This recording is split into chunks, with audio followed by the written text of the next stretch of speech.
Être un marketeur B2B, c'est être constamment balancé entre les sujets stratégiques et la to-do list opérationnelle qui s'allonge, sans compter les relations avec les sales et le CEO. Mais tu n'as pas à être seul. Entre et installe-toi, bienvenue au Café du Market. Je suis Axel Kaetka, ex-responsable marketing et solopreneur, créateur du Café du Market, la communauté francophone réservée aux marketeurs B2B. Avec ce podcast, j'ai créé le contenu que j'aurais aimé écouter pour progresser encore plus vite quand j'ai pris mes premières responsabilités. On y débriefe les méthodes de base comme les dernières tendances marketing en compagnie des meilleurs experts du sujet. Et si tu veux aller encore plus loin, tu peux aussi t'abonner à la newsletter ou rejoindre directement la communauté pour échanger avec des pairs et donner un coup d'accélérateur à ta carrière. Et maintenant, détends-toi, prends ta boisson préférée et si tu entends des discussions intéressantes, sers-toi, c'est offert par la maison. Pour ce podcast, j'ai l'honneur d'être soutenu par ma solution de marketing automation préférée, c'est Pledzi. Si je t'en parle, c'est parce que je l'ai utilisé à titre pro et que j'en ai été pleinement satisfait. On le sait, quand on fait du marketing automation, ce qui est compliqué, c'est d'entretenir constamment des workflows de nurturing et de les mettre à jour avec de nouveaux contenus.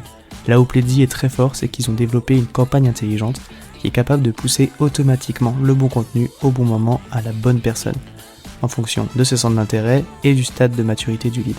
Ce qui ne gâche rien, c'est qu'ils ont une équipe au top, avec un service CSM dédié qui est là pour t'aider à mener à bien ton projet. Mais assez parlé, passons à l'épisode. Bonjour à toutes et à tous et bienvenue au Café du Market. On n'en a pas encore beaucoup parlé sur le podcast de ce sujet-là, mais aujourd'hui on va parler événements physiques. C'est vrai que ça avait pris un petit coup avec la Covid qui commence mine de rien à remonter. Ils sont revenus en force depuis et on sent que les gens ont besoin de revenir à plus de contacts physiques. Et dans les événements physiques qui sont type salon organisés toute l'année, il y en a un qui sort quand même du lot pour les acteurs de la tech, c'est Vivatech. Et donc aujourd'hui on va revenir un petit peu justement sur la participation à Vivatech de cette année, d'Alexandre Bartel, qui est CMO chez Agorize, qui va justement nous raconter un petit peu comment il a préparé et vécu cet événement. Bonjour Alexandre. Salut Axel. Comment vas-tu ? Super. Écoute, c'est un plaisir de t'avoir sur le podcast justement pour parler un petit peu. C'est vrai que Vivatech, ça rythme chaque année.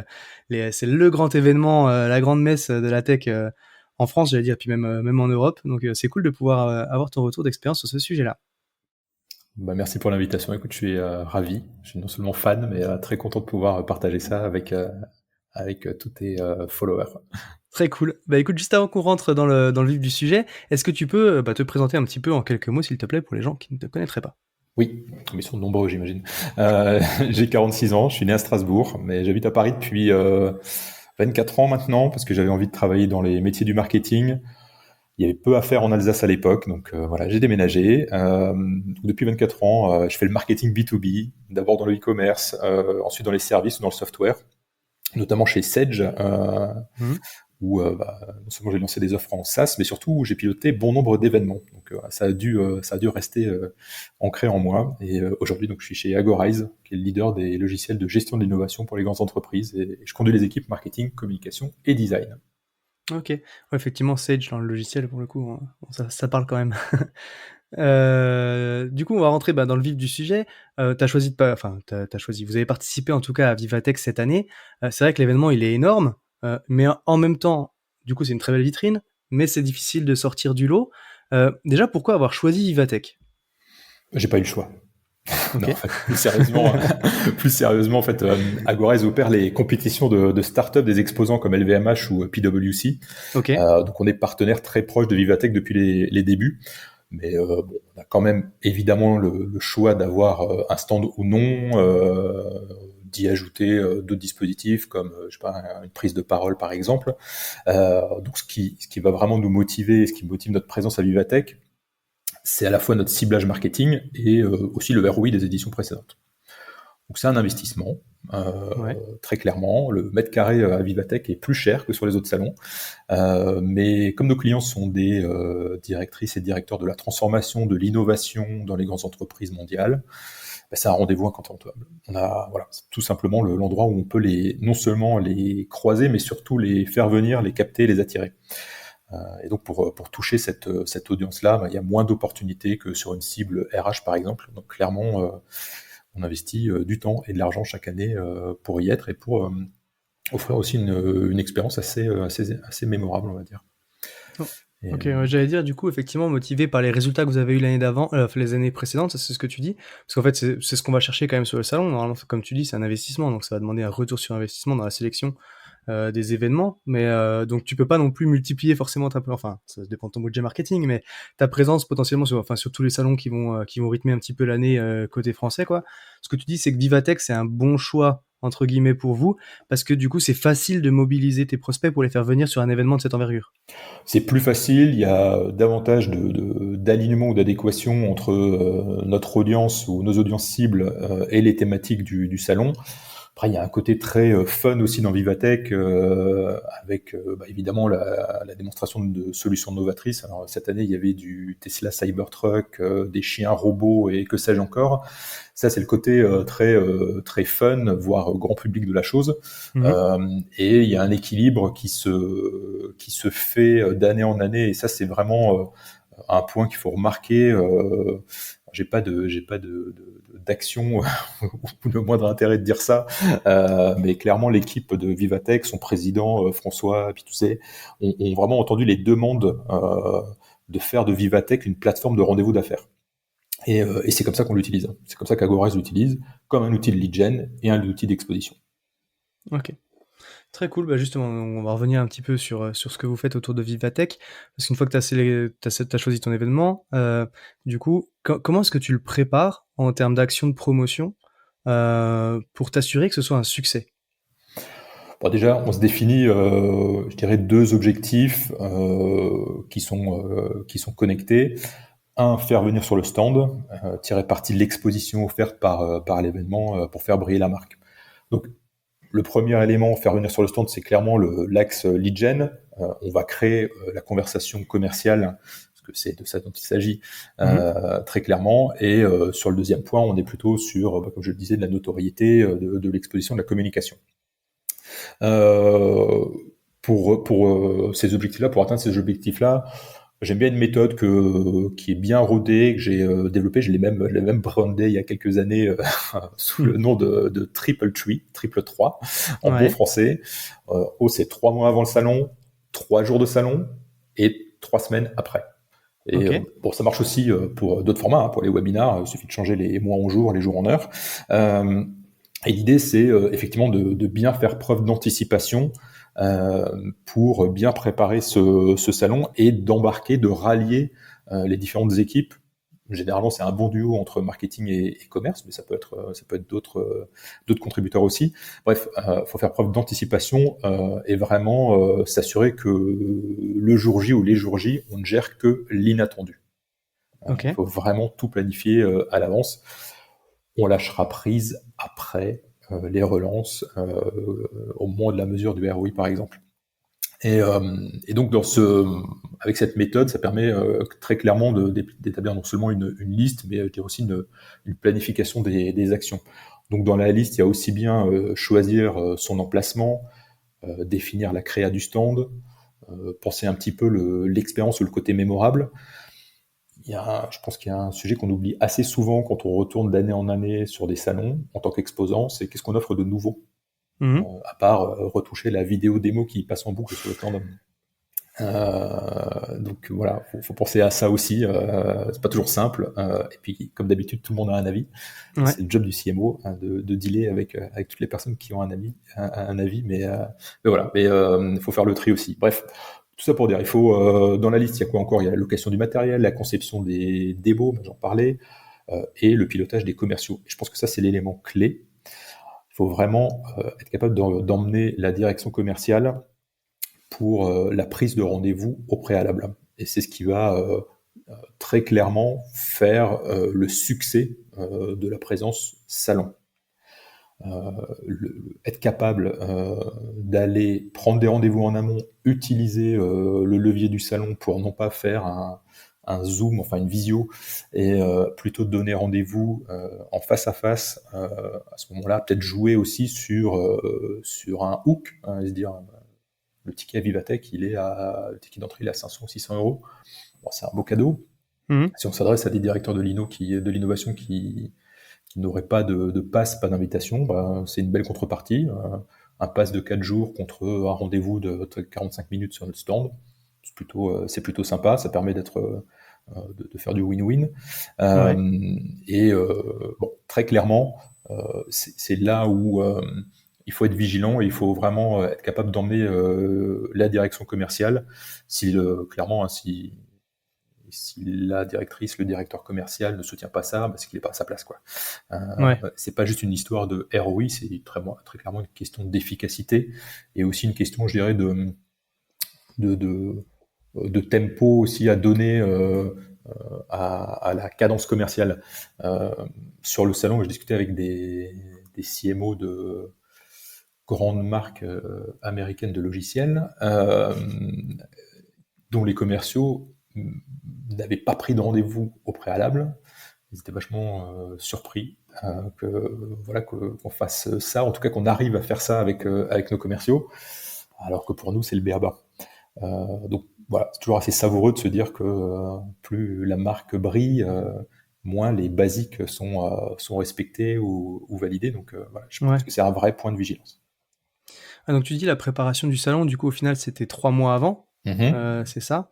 Tu rends donc effectivement il y a tout ce qui est du marketing, de l'aspect un petit peu, enfin pas logistique, parce que, enfin si, le positionnement du stand, la créa, c'est l'organisation un petit peu classique. Après il y a quand même, qu'est-ce que tu proposes de nouveau en termes d'animation de stand pour continuer à maintenir l'intérêt autour de la marque, mais tu insistes beaucoup sur effectivement la relation avec le commerce pour que les commerciaux fassent la démarche d'aller inviter des prospects. Et ce que tu dis, c'est intéressant, c'est que c'est pas un prétexte pour essayer de gratter une visio avant et de lancer une conversation pour lancer le processus commercial. C'est vraiment pour donner rendez-vous sur Vivatech, quoi.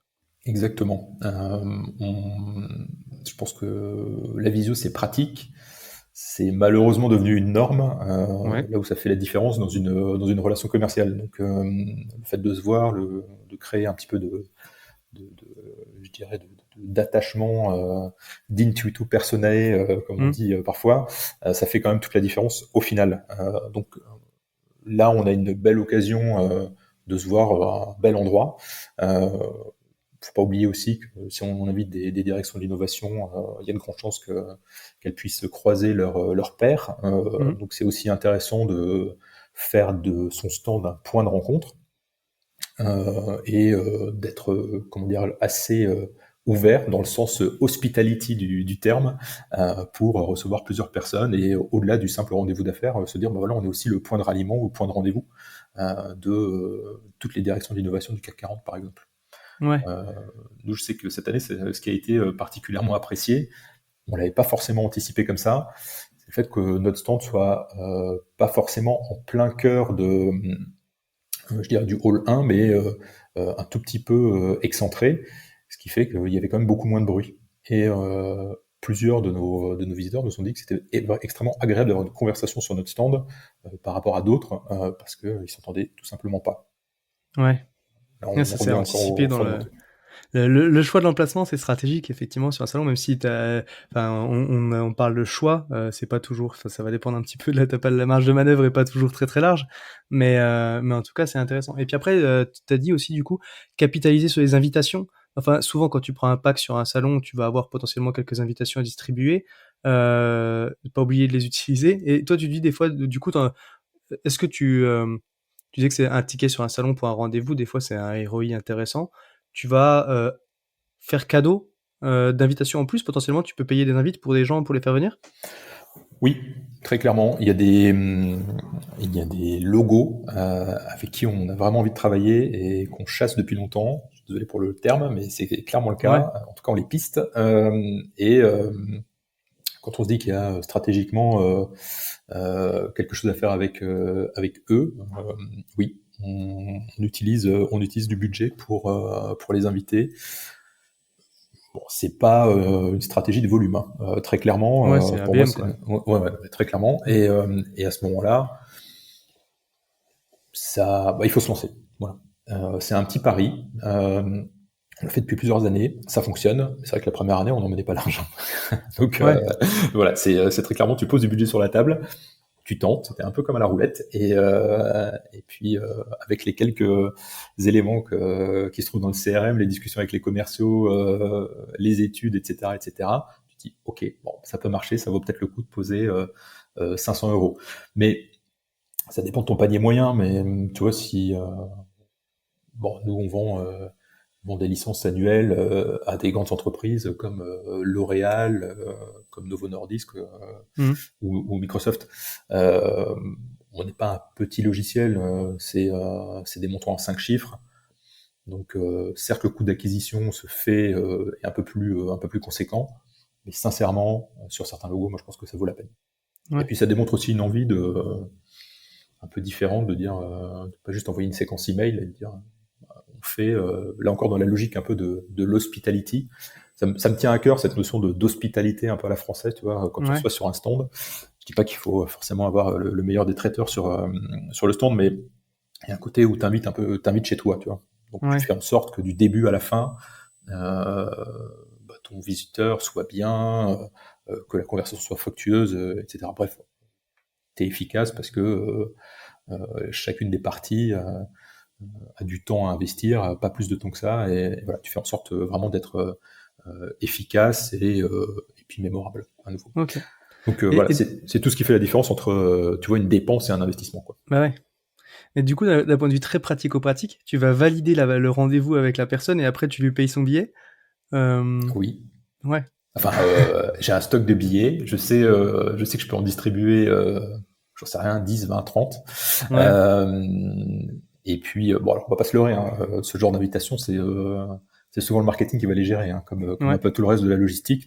C'est un très bon mot euh, qui est absolument pas grossier. Et dans le cadre du salon, on est beaucoup plus tactique que stratégique, hein. Donc ouais, clairement, t'as une liste de tickets, puis au quotidien, tu fais le point avec tes commerciaux pour voir où ils en sont. Tu leur mets une liste à disposition qu'ils peuvent remplir avec un certain nombre d'éléments. Et par exemple, cette année, côté marketing, on a distribué les invitations uniquement à partir du moment où on avait un rendez-vous validé, c'est-à-dire un jour et un horaire. Ok. Ok. On est un peu coquin.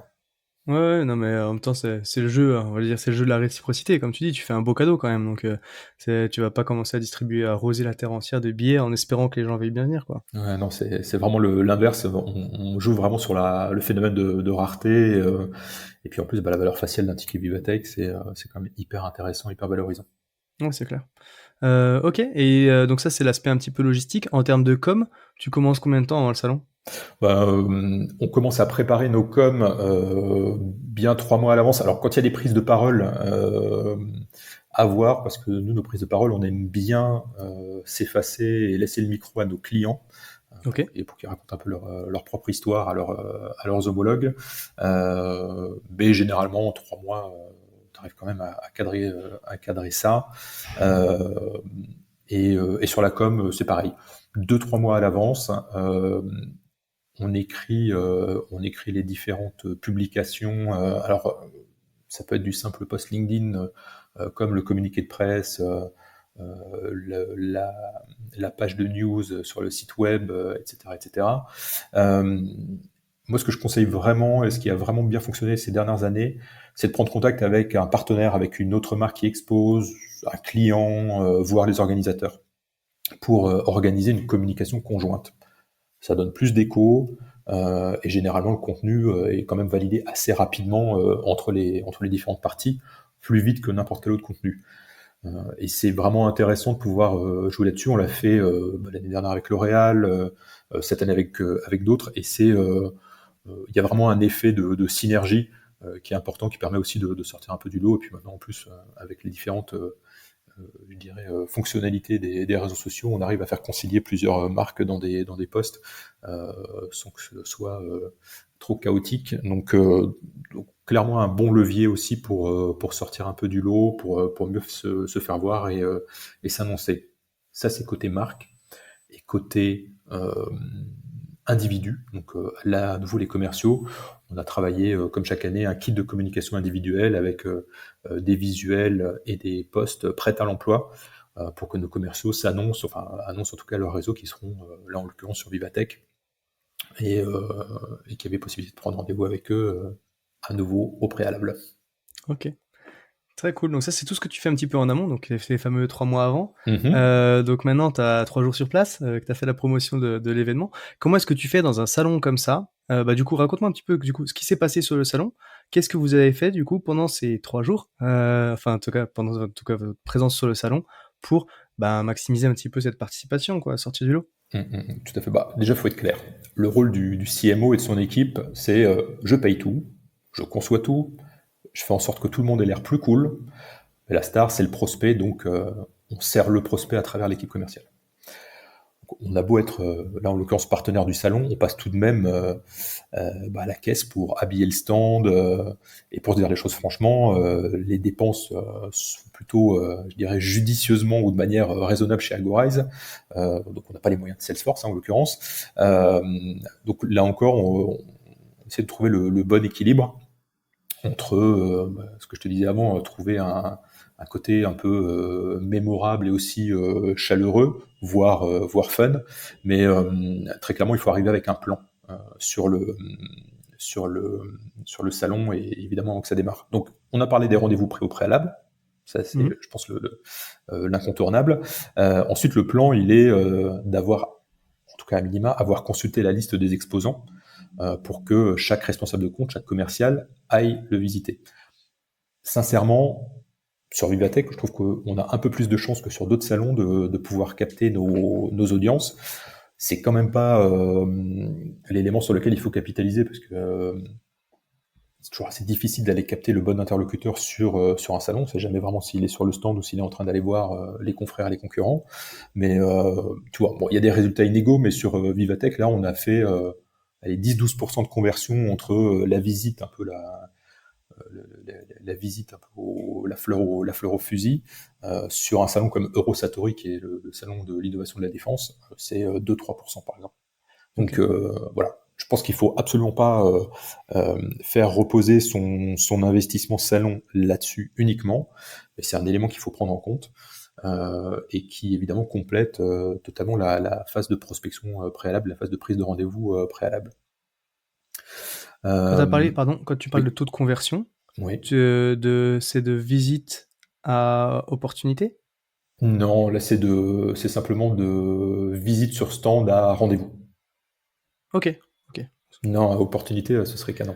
Ouais, Mais ouais, non, mais c'est pour ça que je pose la question, tu vois, c'est pour être sûr de quel chiffre tu parles, quoi. non, non, mais c'est vrai que l'élément, il est l'élément de conversion, on a essayé de le traquer au maximum, notamment pour démontrer que ça ne fonctionne pas suffisamment pour en faire le seul élément. Ok. Donc la logique qu'on applique à Vivatech, elle s'applique en fait à tous nos événements, Mhm. que ce soit en France, à Singapour, à Londres ou ailleurs. C'est qu'il faut vraiment y aller préparé. Euh, Tu vois, à contrario, on était un peu sur le même dispositif à Tokyo, au Japon.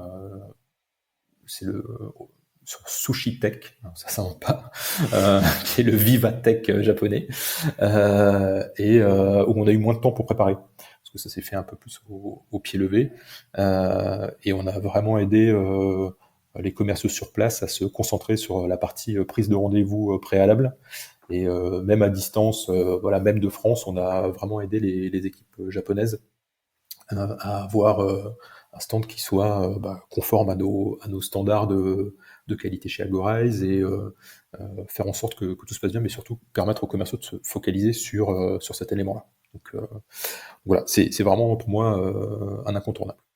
Ok. Sur le stand, là j'ai parlé d'expérience ou de côté mémorable. Effectivement, l'expérience proposée sur le stand, ça va aussi dépendre de tes moyens, très clairement. Tu peux distribuer des bonbons, des goodies, ok, tu peux proposer un Mario Kart en réalité augmentée si tu as un peu de budget. Euh, bon, moi, ce que j'aime bien faire, c'est plutôt mettre en avant la solution d'un de nos clients. Euh, Tu vois, alors ça va te faire sourire, mais il y a 2 ans, le thème de Vivatech, c'était Tech for Green. Ouais. Donc, on a installé une innovation frugale d'une grande marque de distribution, cliente d'Agorize, la table de ping-pong en carton de Decathlon. Ok. Et ça a marché du feu de Dieu. Enfin, on avait du monde sur le stand du matin au soir. Même Bruno Le Maire avait envie de faire une partie. Parce qu'il était sur le stand d'en face, sur le stand French Tech. Ouais. Euh, c'est chouette, mais on a aussi touché la limite de l'exercice où on captait tout le monde. Ouais, tout le C'est monde a de, envie de venir jouer, voilà. quoi. Ouais. Donc à un moment donné, il faut aussi trouver un filtre, ou en tout cas activer un peu un mode, comment dirais-je, gendarme, en essayant de vraiment de se reconcentrer sur ce pourquoi tu es là, c'est-à-dire faire du business. Ouais, Donc en tant c'est bien de que divertir, mais c'est pas tout, quoi. non, non, mais clairement, enfin, tu l'as sûrement vu toi quand tu étais sur l'organisation de tels événements. Le CMO, c'est le métronome du stand. Mm. Donc, faut pas oublier le côté divertissement du salon. C'est très chouette, c'est très sympa. Mais le stand n'a pas non plus vocation à devenir un Luna Park. Faut savoir rester concentré aussi.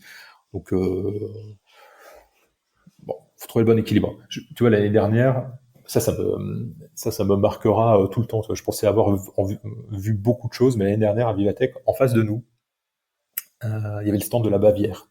Donc, Mm. Bavière, attractivité des entreprises, voilà. Tous les soirs, enfin tous les soirs, tous les jours à 16h45, after work, bière et bretzel servis par des dames en robe bavaroise. Ouais. Non mais c'est imbattable. Tu peux faire ce que tu veux en face, c'est imbattable. Je suis allé voir le responsable du stand le samedi matin, parce que Vivatech c'est aussi le samedi, Mm. et il me dit fantastique, fantastique. On a quasiment pas de déchets, on a que des gens qui sont dans notre target. Je dis non, mais c'est quand même incroyable avec un tel programme. Et il dit ouais, mais tu vois, on est dans une telle débauche de tout, de fiesta, je sais pas, enfin, de célébration, que finalement, un peu naturellement, et il savait pas trop l'expliquer non plus très exactement, il arrivait à capter uniquement les gens qui étaient vraiment, vraiment intéressés par l'installation ou l'expansion géographique en Bavière. Et je me dis, tu vois, c'est un pari extrêmement risqué, Ouais. surtout compte tenu de ce qu'on a observé nous l'année précédente avec nos tables de ping-pong en carton. Ouais, ok. Intéressant. Ouais, donc effectivement, c'est jouer entre le divertissement et puis faire la police quand même pour que ce soit quand même un peu ciblé, quoi. Ouais, ouais. Enfin, quand je dis la police, c'est un mot fort. C'est pas tout à fait ça. Faut être le Ouais, métronome ou le régisseur de ton stand. C'est-à-dire que tu veilles à ce qu'à minima le stand soit pas vide, qu'il y ait toujours un certain nombre de commerciaux à même donc d'être présent et à même de répondre aux questions des visiteurs. Bon, tu fais aussi en sorte que voilà, tes collègues mangent pas leur sandwich Minster Rosette sur le stand. Voilà, c'est il est bon toujours assez celui-là. savoureux. C'est toujours très savoureux de devoir faire ce genre de rappel. Tu vois. Ouais, Je sais que j'étais un peu, enfin, je suis même carrément contre le freak pendant ces périodes-là, mais c'est important. Je pense que c'est un rôle qu'il faut aussi savoir endosser à un moment donné pour que justement tes commerciaux, leurs prospects, leurs clients soient totalement zen, se sentent bien accueillis parce qu'il y en a un qui tient la barre. ouais, c'est clair. Ok, donc très cool. En tout cas, on l'a dit plusieurs fois et tu l'as rappelé, mais organiser et participer à un salon, c'est du gros boulot. Enfin, c'est beaucoup d'investissement, que ce soit financier ou en temps passé. Et tu l'as dit aussi, au final, ça s'arrête pas quand le salon est terminé. C'est encore pas là que tu souffles. Qu'est-ce que tu as prévu post Vivatech pour continuer à tirer le maximum du coup, à C'est vrai capitaliser que, dessus? ouais, mais c'est vrai que tout commence là, par exemple. C'est tout ce qui s'est déroulé jusqu'à présent, c'est la partie fun. Maintenant, il faut penser au funnel. Ouais, c'est une vanne affreuse, il faudra la couper celle-là. Elle est bonne celle-là, elle est bonne. Pardon. Copyright. Voilà. Non, mais clairement, et un peu plus sérieusement, en premier lieu, il faut s'assurer que les commerciaux puissent démarrer les relances sans attendre. Ça veut dire quoi? Ça veut dire que il faut que la liste des contacts, des rendez-vous soit prête dans le CRM. Parfois, il peut y avoir un peu d'inertie, donc ça veut dire que tes équipes data ou marketing, bref, les personnes en charge de gérer cette partie-là doivent avoir planifié du temps dispo pour faire le transfert. Aujourd'hui, il y a plein de solutions, y compris au sein des CRM qui permettent par exemple, de badger des cartes de visite ou de scanner des cartes de visite avec un déversement direct. Sur Vivatech comme sur d'autres salons, tu as des applications directement sur ton téléphone pour scanner les badges et puis tu récupères un fichier Excel à la sortie. C'est plutôt propre et pratique, mais il faut quand même veiller à ce que tout soit distribué rapidement dans le CRM pour lancer les premières relances et des relances personnalisées. Une relance, c'est pas redémarrer la conversation. Pour moi, une conversation, un rendez-vous commercial qui a eu lieu sur Vivatech, ça doit être je dirais le moment, ou en tout cas le synonyme de la création d'une opportunité commerciale. C'est assez avancé, c'est suffisamment avancé dans le funnel pour que ça ait lieu, ou alors c'est disqualifié. Mais c'est assez manichéen, mais très clairement c'est l'un ou l'autre. Donc voilà, on va parler de ROI un petit peu, et sans surprise, mais clairement le ROI, et ce que je disais avant, le ROI dépend beaucoup de l'offre aussi. Si tu as un panier moyen j'en sais rien moi, 500, 600 euros par an parce que tu vends un logiciel de comptabilité à des PME, tu pars de beaucoup plus loin que pour nous, où très clairement, en 2 deals signés, c'est rentable. Ouais. Donc il faut garder vraiment ça en tête. Ça doit aussi faire partie de l'étape de sélection. On a discuté l'année dernière avec une start-up en l'occurrence qui nous demandait un petit peu notre avis, parce que nous on était passé par là quelques années auparavant, et de savoir si l'investissement valait la chandelle. La réponse était non, parce qu'ils cherchaient à cibler plutôt des directions commerciales, et je suis pas sûr que Vivatech soit le meilleur endroit. Ouais. Et côté communication, là aussi, faut pas oublier ce pan, je dirais, de la partie événementielle, mais tu vas pouvoir continuer à capitaliser sur la partie notoriété et exposition. Je profite de Vivatech généralement pour réaliser des interviews avec des intervenants, des décideurs qui nous donnent évidemment des infos sur leur métier, sur les tendances, et souvent des personnes à qui on n'a pas trop accès pendant le reste de l'année. Donc ça suit une logique, tu vois, je te disais avant qu'il fallait faire en sorte que vraiment tes invités sur le stand, tes visiteurs se sentent bien. Un salon, c'est aussi l'endroit où tu te laisses aller un peu plus de confidence si tu as bien fait ton travail, si tu as bien organisé les choses. Donc de là à partager quelques confidences devant la caméra, ça arrive parfois, pas toujours, mais ça arrive. Mais en tout cas, pour nous, marketing, c'est génial parce qu'on a du contenu qui est de haute qualité, qui se démarque suffisamment, qui est à utiliser là tout de suite avant l'été, alors que parfois c'est un peu le ventre mou. Ouais. Et puis qui va être réutilisé plus tard. On va évidemment le réactiver par la suite. Mais surtout, c'est hyper intéressant d'avoir ce format et je dirais ce contexte hors studio. On est tous plus détendus. Très clairement, la qualité des speaks, la qualité des interviews est bien meilleure, je trouve, sur un stand ou à marcher dans les travées du salon que visser à une chaise dans un studio.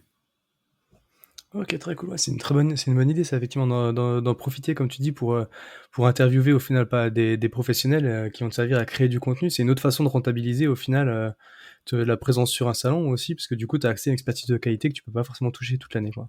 Très cool. Exactement. La préparation des questions et des réponses se fait là aussi généralement assez rapidement. Je trouve qu'on va à un rythme un peu plus rapide que dans tout autre format. Alors toi, tu vas me dire, ça va te faire sourire parce que tu as l'habitude d'enregistrer des podcasts, du contenu, mais nous, on le fait à un rythme bien moindre et beaucoup plus exceptionnel. Donc voilà, la première minute d'enregistrement, elle nous coûte toujours assez cher en effort, on va dire.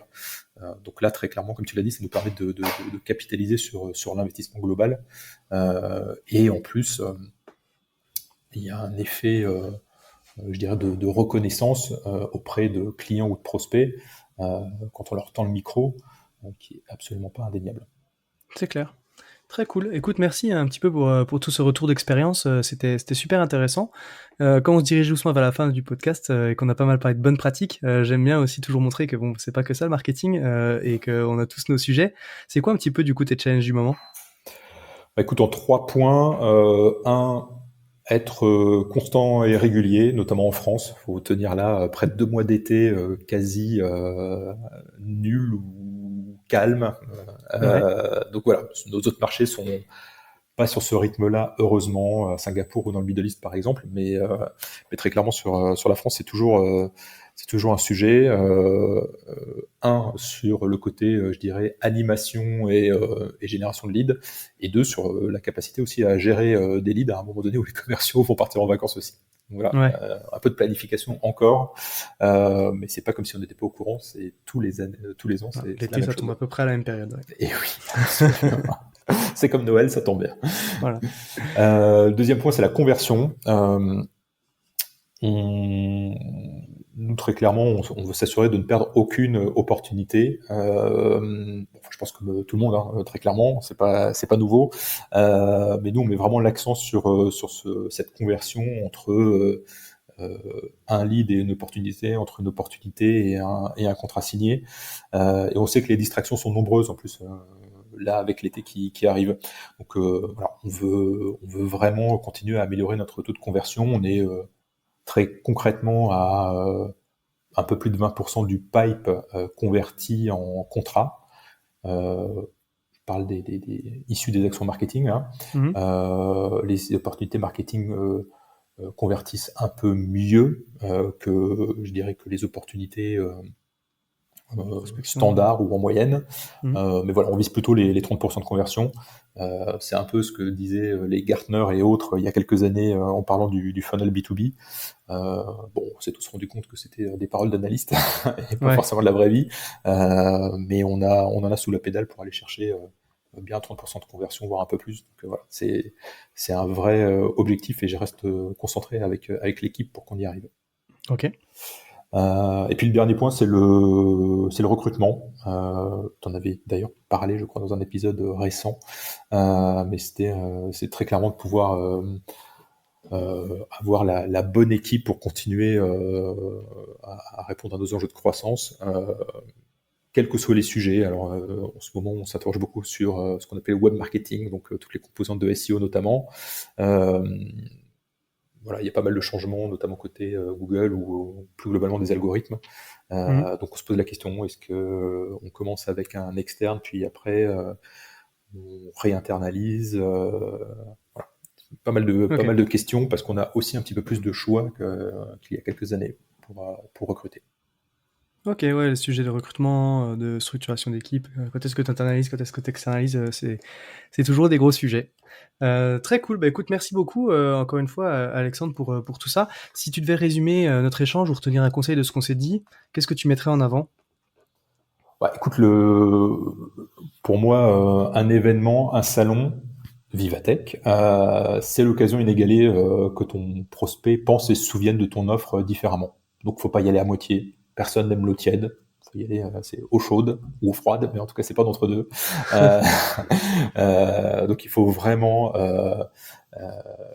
prévoir, faire preuve d'anticipation et surtout constituer une équipe dédiée à cet événement.